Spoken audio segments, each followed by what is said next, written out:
स्वागत है आपका हमारे YouTube चैनल में। जय हिंद जय हिंदी। आशा है आप सभी लोग अपनी तैयारी कर रहे होंगे।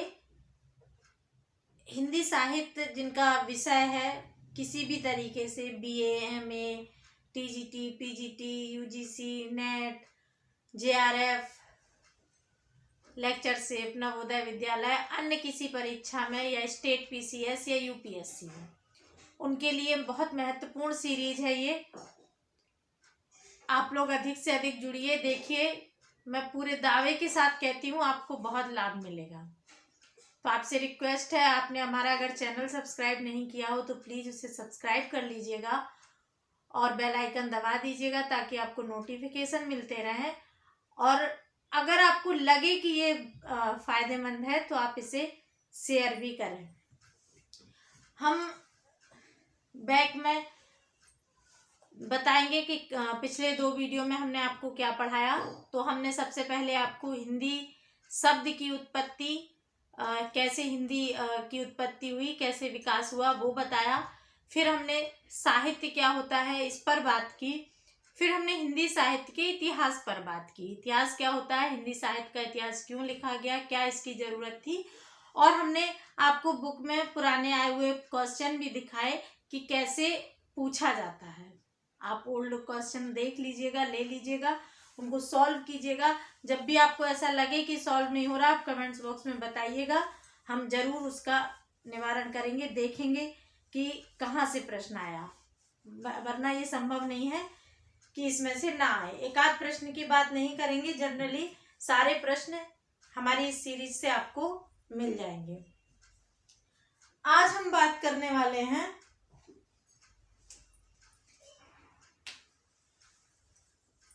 हिंदी साहित्य का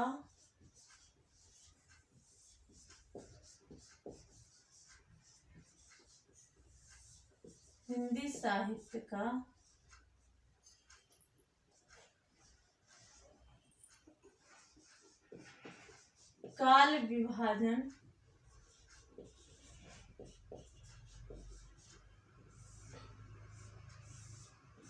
व नामकरण। काल विभाजन व नामकरण किस पर बात करेंगे हम? हिंदी साहित्य का काल विभाजन व नामकरण। इस पर UPSC में, UP PCS में, बिहार PCS में भी, इवन MP PCS में, सभी स्टेट PCS में और UPSC में बहुत बार प्रश्न आया है। जो लोग JNU वगैरह का एंट्रेंस देते हैं उसमें भी ये सब प्रश्न पूछे जाते हैं। तो हिंदी साहित्य का काल विभाजन व नामकरण,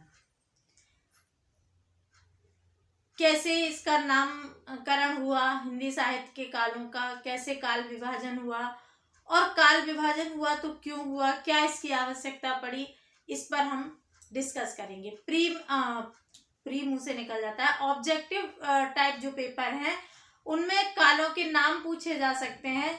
कौन से राइटर ने कौन सा काल दिया ये पूछा जा सकता है। किसने कौन सा नामकरण रखा ये पूछा जा सकता है।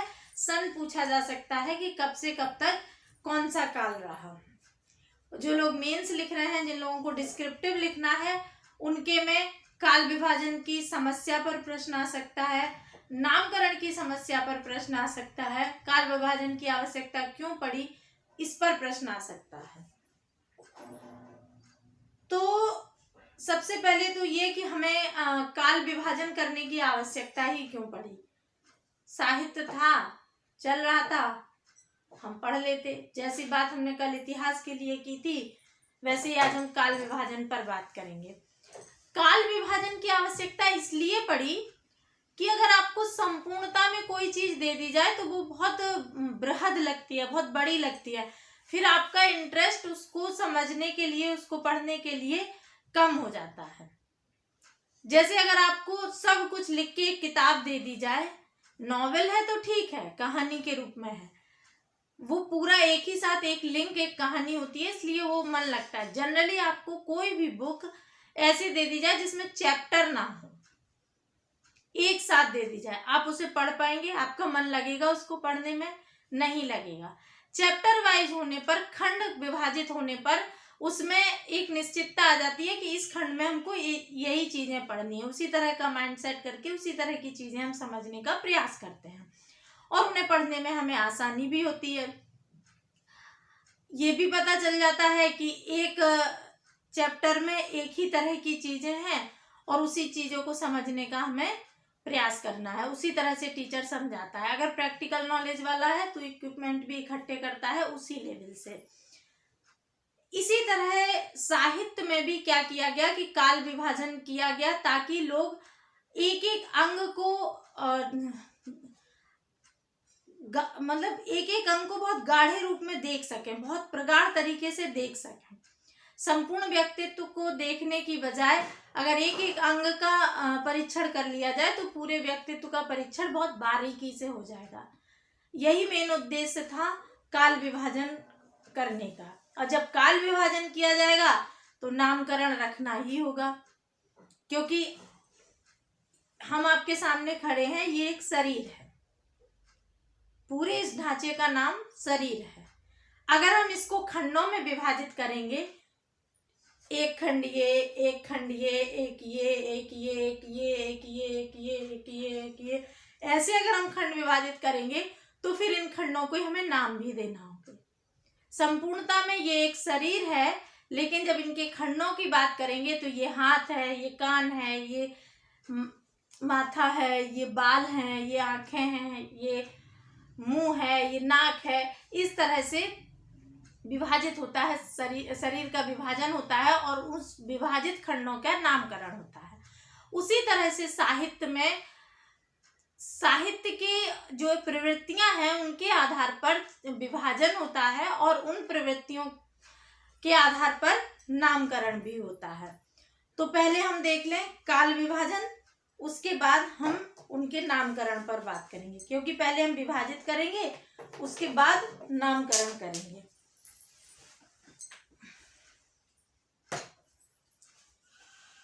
विभाजन में आपको याद होगा, मैंने कल आपको पढ़ाया था कि सबसे पहला जो प्रयास था हिंदी साहित्य का इतिहास लिखने का वो गारसा दत्तासी का था। इसके बाद शिव सिंह सेंगर का नाम आया था। कल वाला अगर आपने वीडियो देखा है तो उसमें इनके बारे में हमने डिटेल में बताया है।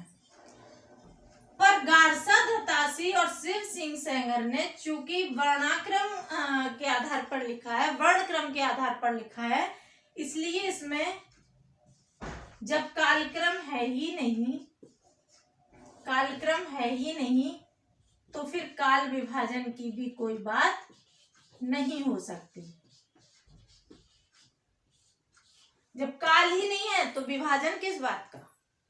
तो इन्होंने तो साहित्य इतिहास लिखा, साहित्य का इतिहास लिखने का शुरुआती प्रयास इन्होंने किया।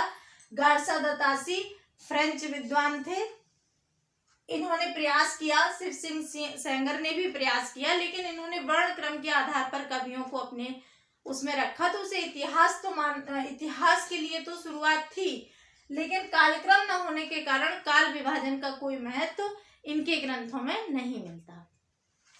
इनके बाद अगला नाम आता है जो बहुत महत्वपूर्ण नाम है, जॉर्ज ग्रियर्सन का।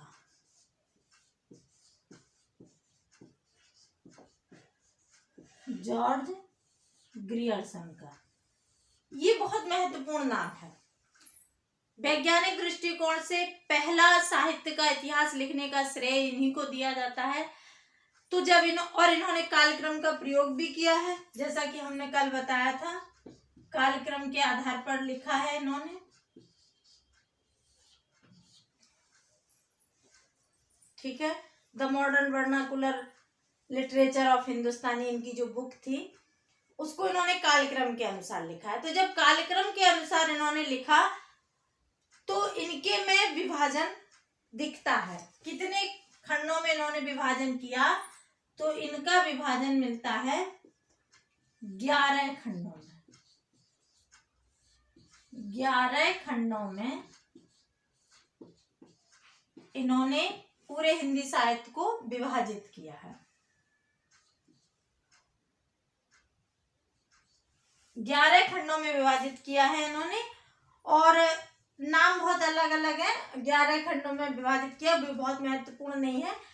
पहला नाम इन्होंने चारण काल दिया है, जिसे बाद में इसका महत्व देखने को मिलेगा जब हम आगे आदिकाल के नामकरण के बारे में बात करेंगे, तब नाम आदिकाल का जो इन्होंने नाम दिया है उस पर चर्चा करेंगे। डॉक्टर किशोरी लाल गुप्त ने जॉर्ज ग्रियर्सन के कालखंडों के बारे में कहा है। नाम याद रखना, डॉक्टर किशोरी लाल गुप्त। डॉक्टर किशोरी लाल गुप्त, इन्होंने कहा है कि इनका जो इतिहास है, इनका जो कालखंड है, जो इन्होंने काल विभाजन किया है, वो समय के अनुसार नहीं है। समय के अनुसार नहीं है। किसके अनुसार है? कवियों के अनुसार। कवियों के अनुसार है। किसके अनुसार है? कवियों के अनुसार। इसके बाद जॉर्ज ग्रियर्सन के बाद नाम आता है मिस्र बंधुओं का, जिनका ग्रंथ का नाम है मिस्र बंधु विनोद। उसमें वो जो काल विभाजन किया है उसको हम लिख देते हैं, वो देख लीजिएगा कैसे किया है। इसमें ना बहुत ज्यादा ऐसी समझाने वाली चीजें नहीं है। असली समझाने वाला मटेरियल आपको आदिकाल से शुरू होगा, तो आप तब तक धैर्य बनाए रखें। बताना मेरा काम है। अगर मैं इसको नहीं बताऊंगी तो आपको लगेगा कि मैं हमने बीच में छोड़ दिया, और कहीं ना कहीं चर्चा से गुजर जाता है तो याद भी रह जाता है।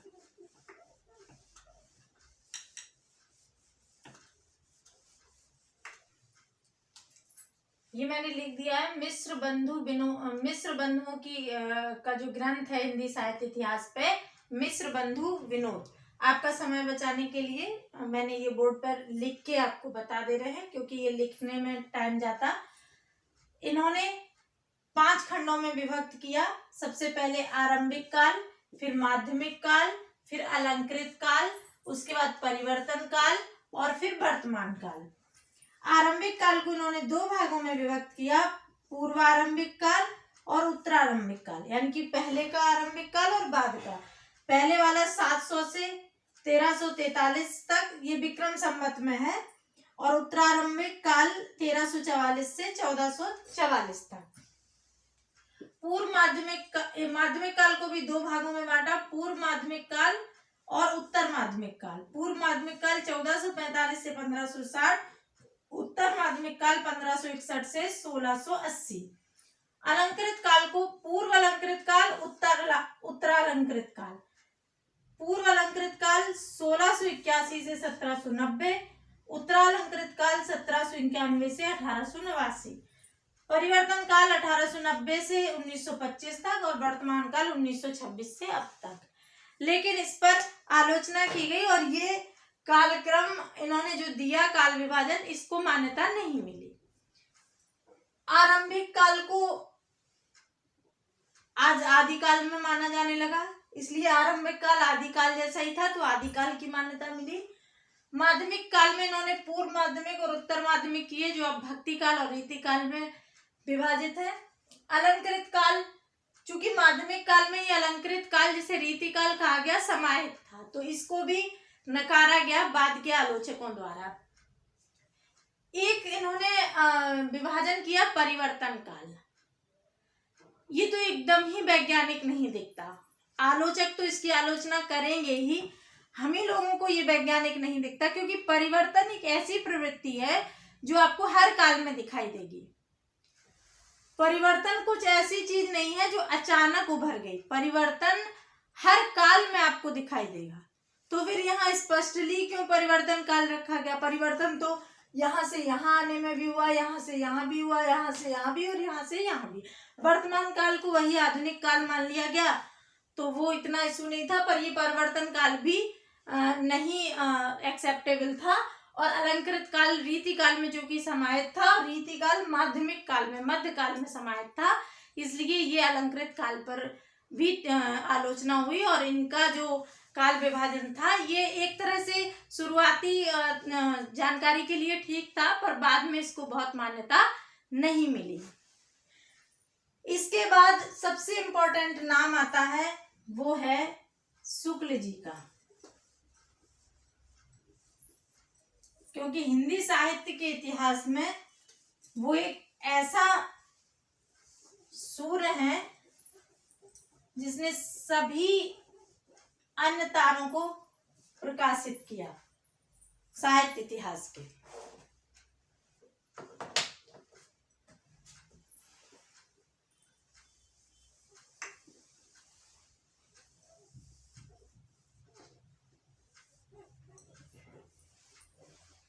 इसी पे लिख देते हैं हम रामचंद्र शुक्ल।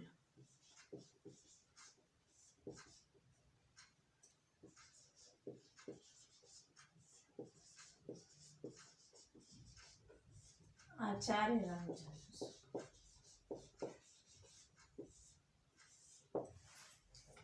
इनके नाम के आगे आचार्य शुक्ल या शुक्ल जी अवश्य लगाएं। किसी भी राइटर को या लेखक को जब आप लिख रहे हैं तो उनके आगे जी जरूर लगा दें, नाम के मतलब पीछे या शुरुआत में जो उनका टाइटल हो, डॉक्टर हो, आचार्य हो या श्री हो, वो लगा दें, क्योंकि उससे सम्मान झलकता है। इनका जो काल विभाजन है वो आपने पढ़ ही रखा है, वीरगाथा काल,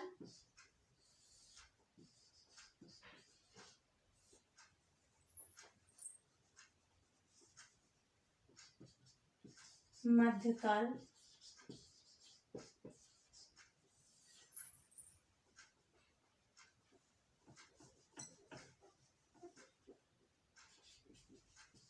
आधुनिक काल,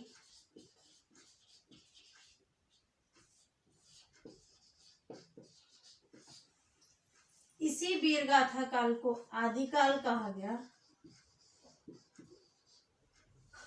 और मध्यकाल को दो भागों में विभक्त किया गया, पूर्व मध्यकाल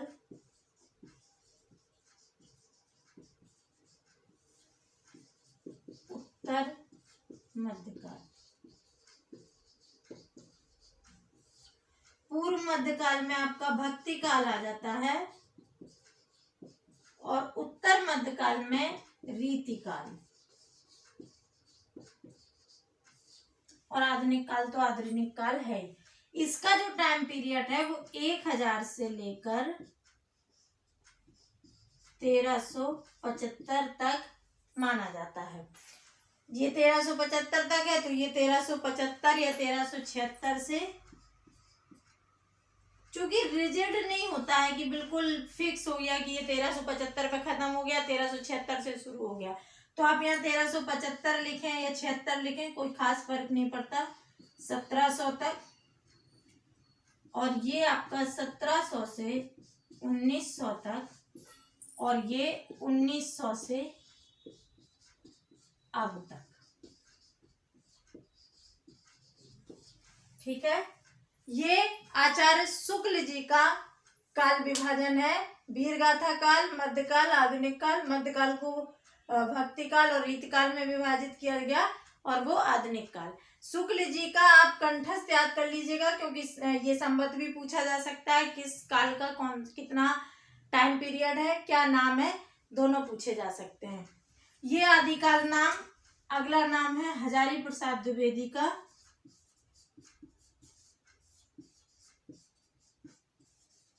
इन्होंने आदिकाल नाम को सुझाया और ये सर्वमान्य हो गया कि ये आदिकाल ही रहेगा, और शुक्ल जी ने भी इसे मान लिया। हालांकि उनकी हिंदी साहित्य इतिहास की किताब में वीरगाथा काल नाम लिखा है, पर इन्होंने इसे स्वीकार कर लिया। और एक नाम आता है डॉक्टर राम कुमार वर्मा का। डॉक्टर राम कुमार वर्मा, इन्होंने 5 खंड किए हैं। जो शुक्ल जी का वीरगाथा काल है, जो शुक्ल जी का वीरगाथा काल है, उसको संधि काल, प्लस चारण काल, 2 भागों में विभक्त किया है। बाकी वही है, ज्यादातर समस्याएं आदिकाल को लेकर ही हैं, इसीलिए आदिकाल के नामकरण की समस्या पर अलग से भी प्रश्न आता है। ठीक है, अब हम आपको बताते हैं, ये तो काल विभाजन हुआ। अब हम बताते हैं कि नामकरण की क्या समस्या रही, नामकरण कैसे किया जाता है। ठीक है,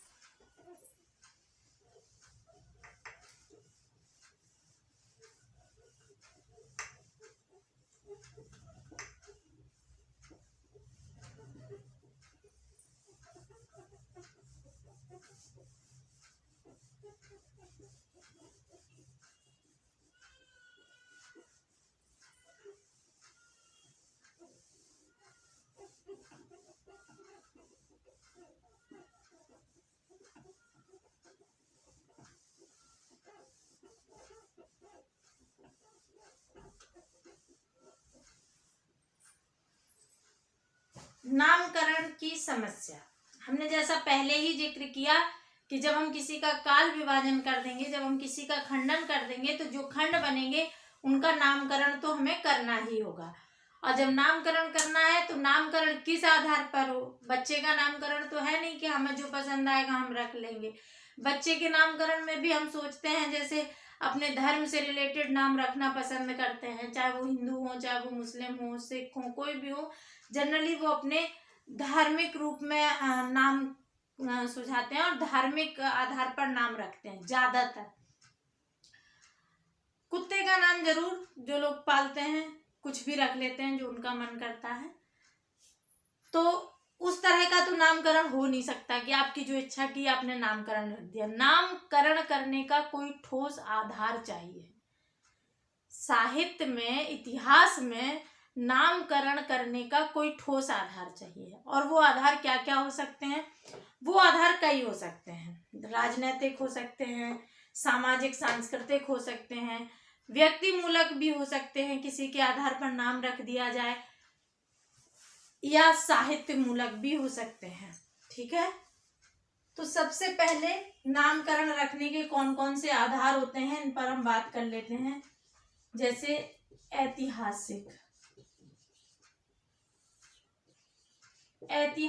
आधार क्या क्या हो सकते हैं?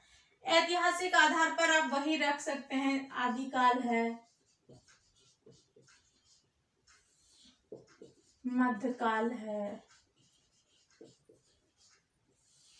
आधुनिक काल है। ये नाम जो है वो ऐतिहासिक आधार पर है, यानी कि समय के आधार पर। इसे आप ऐतिहासिक आधार भी कह सकते हैं या समय का आधार भी कह सकते हैं। समय के आधार पर अगर हम नाम रखें तो एक ये तरीका हो सकता है और इस तरीके को फॉलो भी किया जाता है। दूसरा एक तरीका हो सकता है शासक के आधार पर,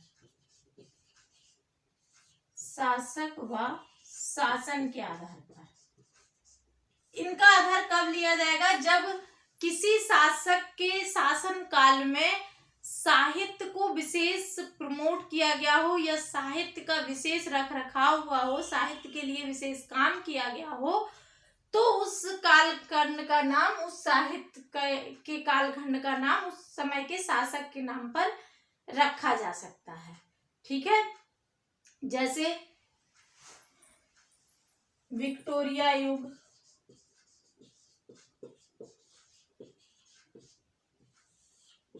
ये हिंदी साहित्य का नहीं है लेकिन साहित्य एक आधार बता रहे, ऐसे ये उदाहरण है, ऐसे नाम रखे जा सकते हैं। विक्टोरिया युग, मराठा युग। ठीक है, एक और हो सकता है व्यक्ति मूलक। किसी व्यक्ति विशेष का इतना प्रभाव रहा हो, किसी व्यक्ति विशेष की इतनी साहित्य में इतना योगदान रहा हो कि उस पूरे युग का नाम उस पर रखने की बात की जाए तो वो व्यक्ति मूलक कहलाता है। जैसे भारतेंदु युग,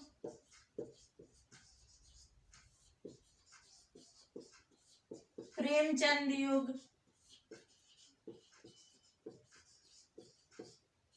प्रसाद युग, गांधी युग, ये सब।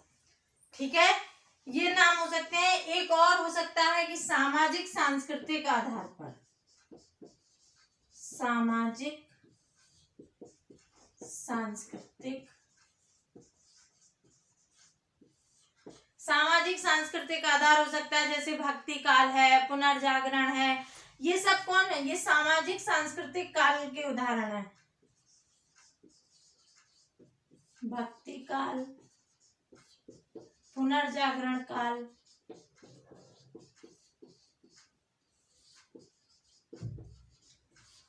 ये आधार भी नामकरण के हो सकते हैं। ऐतिहासिक आधार पर क्या? आदिकाल, मध्यकाल, आधुनिक काल, इस टाइप से जो नाम होते हैं उनका आधार ऐतिहासिक होता है। विक्टोरिया युग, मराठा युग, ये शासकों का के नामकरण के आधार पर रखे गए नाम होते हैं। इस तरह के व्यक्ति मूलक आधार भी हो सकते हैं, जैसे भारतेंदु युग, प्रेमचंद युग, प्रसाद युग। सामाजिक सांस्कृतिक आधार भी हो सकते हैं, जैसे भक्ति काल, पुनर्जागरण काल। और साहित्यिक आधार,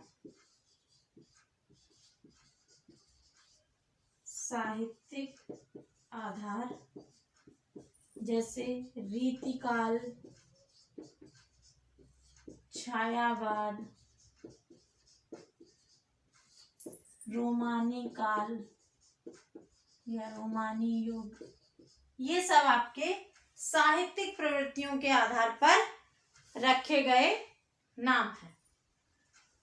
ये तो नामकरण के आधार हो गए कि किस तरह से नाम रखे गए और क्या रखे गए, ये हम आपको पहले बता दिए हैं कि शुक्ल जी ने आदि वीर गाथा काल, मध्यकाल, आधुनिक काल रखा। वीर गाथा काल को आचार्य हजारी प्रसाद द्विवेदी ने आदिकाल बताया, बाकी विभाजन वही रखा। तो आदिकाल सर्वमान्य हो गया और वही नामकरण चल रहा है। आदिकाल, भक्तिकाल, रीतिकाल और आधुनिक काल। उनके सब डिवीजन है, गद्य में बहुत सारे सब डिवीजन है। आधुनिक काल में कई हैं, छायावाद है, नई कविता है, प्रयोगवाद है, प्रगतिवाद है, पर वो छोटे छोटे भाग हैं। पूरा वो सब आधुनिक काल में आता है। ये आधुनिक काल के बाद के डिवीजन है, पहले बस वही आदिकाल, भक्तिकाल और रीतिकाल है। नामकरण किस तरह किया जाए? तो नामकरण के ये आधार हो सकते हैं, इन आधारों पर नामकरण किया जाता है। अब आपके पास नामकरण की सबसे बड़ी समस्या आदिकाल में आती है। कब आती है? आदिकाल में। आदिकाल के नामकरण की समस्या रहती है, क्योंकि आदिकाल को अलग अलग लोगों ने अलग अलग कहा है। आदिकाल की नामकरण की समस्या पर प्रश्न पूछा जा सकता है। तो जो समस्याएं हमने टोटल नामकरण की बताई हैं वो आदिकाल की भी रहेंगी, और आदिकाल को विशेष क्या क्या नाम दिए गए इन पर हम ध्यान दे लेते हैं। तो सबसे पहले किसने दिया था नाम? जॉर्ज ग्रियर्सन ने। किसने नाम दिया सबसे पहले? जॉर्ज ग्रियर्सन ने। और इन्होंने इसे आदिकाल को चारण काल कहा। ठीक है, जॉर्ज ग्रियर्सन ने क्या कहा? चारण काल। अभी हमने पहले ही बताया है, इसीलिए इसको बहुत डिटेल में नहीं बता रही हूं। मिस्र बंधुओं ने इसे क्या कहा? प्रारंभिक काल।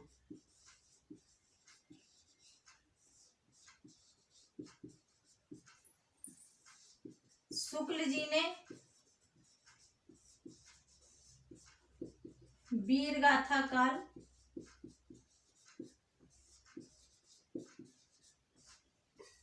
सर्व स्वीकृति, ये जो द्विवेदी जी हैं ये हजारी प्रसाद द्विवेदी हैं। सर्व स्वीकृति इन्हीं के साथ है, इन्होंने आदिकाल नाम दिया। राम कुमार वर्मा,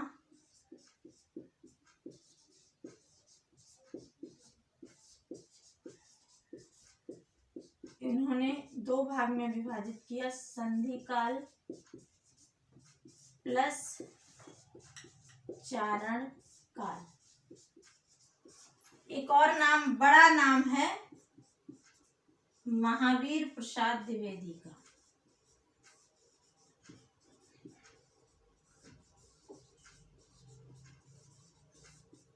इन्होंने बीजप्पन काल कहा, बीजप्पन काल कहा। और बीजप्पन काल कहने का इनका आधार वही था कि इनमें साहित्य को बीज रूप में देखा जा सकता है। साहित्य का बीज यहाँ पर दिखाई देता है, इसलिए इसे बीजप्पान काल कहा जाता है, लेकिन सर्वमान्य आदिकाल ही है। हजारी प्रसाद द्विवेदी के द्वारा सुझाया गया नाम आदिकाल। तो हमने आज नामकरण की समस्या पर बात की, काल विभाजन की समस्या पर बात की। इससे पहले हमने हिंदी की उत्पत्ति पर बात की थी, विकास पर बात की थी, हिंदी साहित्य के इतिहास पर बात की थी। आज हमने नामकरण और काल विभाजन पर बात की। कल हम बात करेंगे आदिकाल पर, और आदिकाल की विशेषताएं हमने मेंस के लिए आंसर राइटिंग के आधार पर, जैसे बीपीएससी के मेंस में आंसर लिखा जाता है, उस पर हमने वीडियो ऑलरेडी बना रखा है। लेकिन अभी जो हम हिंदी आदिकाल की विशेषताएं आपको बताएंगे वो हम समग्र रूप में बताएंगे, जिससे आपका ऑब्जेक्टिव का भी मसला हल हो जाए और डिस्क्रिप्टिव का भी। ऑब्जेक्टिव के लिए आपको बहुत अंदर जाके पढ़ना पड़ता है। डिस्क्रिप्टिव लोगों को लगता है कि मेंस देने के लिए अधिक डीप पढ़ना पड़ता है, नहीं, मेंस के लिए आप कम डीप भी पढ़ेंगे तो चलेगा, लेकिन प्री के लिए आपको डीप पढ़ना पड़ता है, क्योंकि प्री में आंसर निश्चित होता है। जो पूछा गया है उसमें से जो 4 ऑप्शन है आपको उन्हीं में से देना है। लेकिन जब मेंस का उत्तर लिखते हैं तो अगर एक आध चीज हमसे मिस भी होती है तो हम उसको मैनेज कर लेते हैं, ठीक है। तो मेंस और प्री दोनों के आधार पर पढ़ाना है। प्री का मेरा मुंह से निकल जाता है, आदत में बना हुआ है। प्री का मतलब आप समझ लिया करिए कि ऑब्जेक्टिव की बात कर रहा है। जो लोग सामान्य हिंदी देखना चाहते हैं वो सामान्य हिंदी की श्रृंखला भी देखें, प्लेलिस्ट बनाती जा रही हूँ साथ ही साथ, तो वहाँ आप देख सकते हैं। अगर कोई दरोगा का मेंस दे रहे हैं, बिहार का या यूपी का लेखपाल वगैरह का, या कोई अन्य एग्जाम है, बीएड एंट्रेंस है, कोई और एग्जाम है, या एकेडमिक की भी पढ़ाई कर रहे हैं और आपको हिंदी पढ़ना है तो आप वहाँ से पढ़ सकते हैं। तो अब हम कल से आदिकाल स्टार्ट करेंगे। हम बहुत डिटेल में पढ़ाने वाले हैं, इसलिए सब कुछ बताएंगे, आपको कहीं कोई समस्या नहीं होगी। आप लोग हमारे साथ जुड़े रहिएगा। धन्यवाद।